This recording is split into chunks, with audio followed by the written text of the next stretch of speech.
আসন্ন পবিত্র ঈদুল আজহাকে সামনে রেখে কোরবানির পশুর বাজারে ইতিমধ্যে শুরু হয়েছে ব্যাপক প্রস্তুতি। আর সেই প্রস্তুতির অংশ হিসেবে নানা জাতের দেশি বিদেশি গরু নিয়ে ক্রেতাদের আকর্ষণের কেন্দ্রবিন্দুতে পরিণত হয়েছে বাঁশখালী মোনায়েম শাহ এগ্রো ফার্ম। বাঁশখালী পুকুরিয়া ইউনিয়নের দক্ষিণ বরুমছাড়া এলাকায় অবস্থিত এই এগ্রো ফার্মে দেশীয় জাতের পাশাপাশি বিদেশি উন্নত জাতের গরুও লালন পালন করা হয়েছে অত্যন্ত যত্ন সহকারে। ফার্মটিতে বড় বড় বিশাল আকৃতির কোরবানির গরু প্রস্তুত রাখা হয়েছে। খামার সূত্রে জানা যায় দীর্ঘদিন ধরে প্রাকৃতিক ও স্বাস্থ্যসম্মত উপায়ে গরুগুলোকে লালন পালন করা হয়েছে। খামারে পরিষ্কার পরিচ্ছন্ন পরিবেশ বজায় রাখার পাশাপাশি গরুর খাবারেও রাখা হয়েছে বিশেষ গুরুত্ব।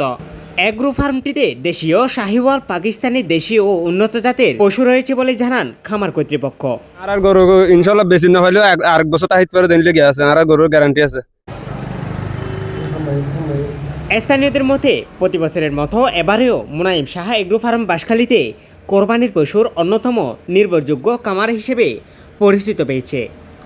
সুন্দর পরিচর্যা, স্বাস্থ্যসম্মত পরিবেশ এবং উন্নত জাতের গরুর কারণে ক্রেতাদের আগ্রহ বাড়ছে বলেও জানান খামার কর্তৃপক্ষ।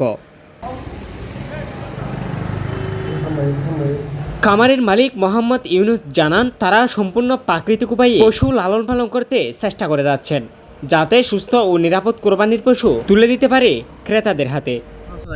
এই পর্যন্ত যত বছর গরু পালির লাস্ট পর্যন্ত ঈদের আগে কোরবানের আগের দিন আর তো গরু লয়ে যাব হানা আর।